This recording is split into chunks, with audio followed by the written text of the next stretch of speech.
हर हर बोले, हर हर महादेव।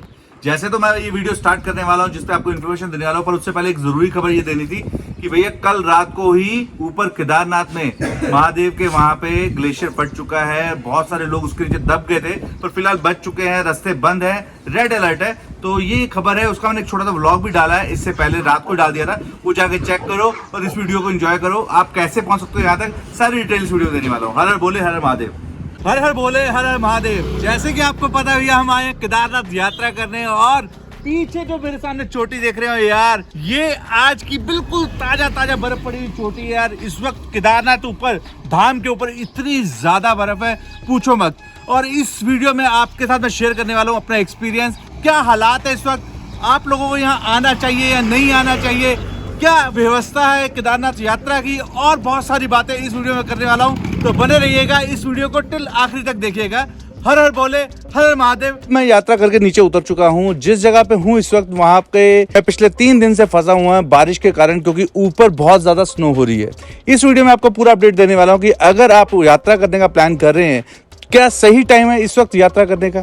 शुरुआत करते हैं कि अगर आप इस यात्रा को शुरू करते हैं तो आपको शुरुआत कहां से करनी है। सबसे पहले मैं आपको बताना चाहूंगा कि आज की डेट में 4 धाम यात्रा करने से पहले एक रजिस्ट्रेशन होती है, जो कि एक वेबसाइट है जहां पे आपको रजिस्ट्रेशन करनी पड़ेगी। उस वेबसाइट का नाम है registration&tourism.uk.gov.in। इस वेबसाइट पे जाके रजिस्ट्रेशन करिएगा। उससे पहले आपको वहाँ प्रोफाइल बनानी पड़ेगी, जहाँ जहाँ आपको घूमने जाना है, जहाँ जहाँ आपको दर्शन करने जाना है, चाहे वो आपकी गंगोत्री हो, चाहे यमुनोत्री हो, चाहे वो बद्रीनाथ हो, चाहे वो हेमकुंड साहब हो, यानी उत्तराखंड की जितनी ये जगह हैं, धाम है जहाँ पे आपको जाना है, वो आपको रजिस्ट्रेशन में मेंशन करना पड़ेगा। ये जरूरी है क्योंकि उनके पास, सरकार के पास रिकॉर्ड रहना चाहिए। रजिस्ट्रेशन करने के बाद जब आप निकलेंगे तो सबसे पहले आप पहुंचेंगे हरिद्वार। उत्तराखंड में शुरुआत होती है हरिद्वार से। ऑल ओवर इंडिया से आप कहीं से भी आप आ रहे हैं तो आप हरिद्वार तक वाया एयरपोर्ट यानी फ्लाइट से, वाया ट्रेन, वाया रोड या खुद के व्हीकल से आप वहां तक पहुंच सकते हैं। वहां से आगे जाने के लिए आपके पास बहुत सारे ऑप्शन है। आप वहां पे प्राइवेट टैक्सी कर सकते हो, एक 2 व्हीलर 4 व्हीलर रेंट कर सकते हो। उसके अलावा लोकल ट्रांसपोर्टेशन के थ्रू आप अपनी यात्रा को कंप्लीट कर सकते हो। मैं बात करूंगा केदारनाथ की, तो केदारनाथ जाने के लिए वहां से हरिद्वार से निकल के आपको सोनप्रयाग तक जाना पड़ेगा, जो कि अराउंड है 260 किलोमीटर। ये 260 किलोमीटर का सफर आपके लिए मुश्किल हो सकता है, क्योंकि इस वक्त 4 के 4 धाम खुल चुके हैं, जिसके कारण सड़कों पे बहुत ज़्यादा भीड़, बहुत ज़्यादा जाम है। तो इस चीज़ से शेड्यूल बना के आइएगा कि अगर आप प्लान कर रहे हैं तो आपको काफ़ी टाइम लग सकता है। इस वक्त उत्तराखंड के अंदर बहुत ज़्यादा बारिश, बहुत ज़्यादा स्नो हो रहा है, और हाल फिलहाल केदारनाथ का जो माहौल है, केदारनाथ की जो यात्रा के टाइम पे कई बार ये यात्रा बंद कर चुके हैं, क्योंकि ऊपर बहुत ज़्यादा बर्फबारी होने के कारण कई यात्री परेशान भी हुए हैं और कई लोगों की मौतें भी हो चुकी हैं। इसलिए मैं आपसे रिक्वेस्ट करूंगा, अगर आप प्लान कर रहे हो तो थोड़ा रुक जाइए, क्योंकि हाल फिलहाल अप्रैल के महीने में और मई फर्स्ट वीक के महीने में बहुत ज़्यादा स्नो पड़ रही है। अगर आप फिर भी प्लान करके यहाँ पहुँच जाते हो तो सोनप्रयाग से आपकी यात्रा स्टार्ट होती है। सोनप्रयाग से 21 किलोमीटर है आपका केदारनाथ का मंदिर। 5 किलोमीटर तक का आपके पास ऑप्शन है वहां से जाने का, वाया वहां की लोकल गाड़ी के। यहाँ आप ट्रैक भी कर सकते हो। वहीं पे आपकी रजिस्ट्रेशन होगी, वहीं पे आपका ऑप्शन है स्टे करने का। आप वहां तक मुश्किल से पहुंच पाओगे अगर आप 4 व्हीलर पे आ रहे हो। वहां से कुछ दूरी पे पहले, जैसे गुप्त काशी हो गया या आपका फाटा हो गया, इन जगहों पे आप स्टे ले सकते हो और अगले दिन अपनी यात्रा स्टार्ट कर सकते हो। सोनप्रयाग के अंदर आपको स्टे महंगा मिलने वाला है, उस लेवल का, उस क्वालिटी का भी नहीं मिलने वाला है। तो आप समझ सकते हो कि आपको यात्रा करने में परेशानी हो सकती है, और वहां पे पार्किंग की भी दिक्कत है। सोनप्रयाग से जब आपकी यात्रा स्टार्ट होती है, क्योंकि उससे आगे आपको व्हीकल ले जाना नहीं अलाउ है, गौरीकुंड से आपकी एग्जैक्टली यात्रा स्टार्ट होती है, जहां से माता पार्वती ने वहां स्नान किया था और पूजा करी थी भोले शंकर जी को पाने के लिए। तो वहां से जब आपकी यात्रा स्टार्ट होती है तो वहां से एग्जैक्टली 16 किलोमीटर की यात्रा ऊपर तक रहती है, जो कि कई सारे पार्ट्स में है। इसका जो आधा पार्ट रुकता है वो जाकर रुकता है भीमबली के बीच में। भीमबली तक का जो रास्ता है वो आपका लगातार चढ़ाई है, और उस दौरान बीच में बारिशें ही बहुत होती हैं। तो आपको दोबारा रिक्वेस्ट करूंगा कि अगर आप आ रहे हो, इस तरह का प्लान कर रहे हो, तो अपने साथ छाता या विंडशीटर जरूर लेके आइएगा। कम से कम सामान के साथ अपनी यात्रा स्टार्ट करिएगा कि ऊपर जाके परेशानी ना हो। दूसरी बात, अगर आप प्लान कर रहे हो भैया मुझे ऊपर जाके वापसी आना है, तो अर्ली मॉर्निंग स्टार्ट करिएगा यात्रा। अगर आप कैपेबल हो 7-8 घंटे में 18 किलोमीटर चढ़ने के, तो आप टाइम से ऊपर जाके यात्रा दर्शन करके और शाम तक वापसी आ सकते हो। पर अगर आप कैपेबल नहीं प्लान करें ऊपर रुकने का, तो आपको बता दूं ऊपर रुकने के अलग अलग ऑप्शन है, जिसमें से एक ऑप्शन जिस वेबसाइट का मैंने जिक्र किया था, वहां से आप बुकिंग करा सकते हो। सरकारी डोरमेटिक सिस्टम है, वहां पर आप स्टे ले सकते हो। दूसरा ऑप्शन वहाँ पे प्राइवेट होटल्स के हैं जो कि बहुत ज़्यादा महंगे हैं। तीसरा ऑप्शन वहाँ शेयरिंग बेड सिस्टम रहता है जो कि 500 से लेकर 1000 रुपये कैंपिंग सिस्टम रहता है, वो आप अगर शेयर करना चाहो तो वो ले सकते हो। और चौथा ऑप्शन एक और है जो कि आपको मेरे व्लॉग में चेक करना पड़ेगा, जो कि हम एक आश्रम में स्टे करा था फ्री ऑफ कॉस्ट। जब आप ऊपर पहुंच जाते हो तो इन बिटवीन चढ़ते चढ़ते खाने पीने की चीज ऑलमोस्ट 2.5 गुना रेट पे हो जाएंगी। और घोड़सवारी की बात की जाए, गौरीकुंड से लेके ऊपर केदारनाथ टेम्पल तक 3031 रुपये का चार्ज है एक घोड़े का।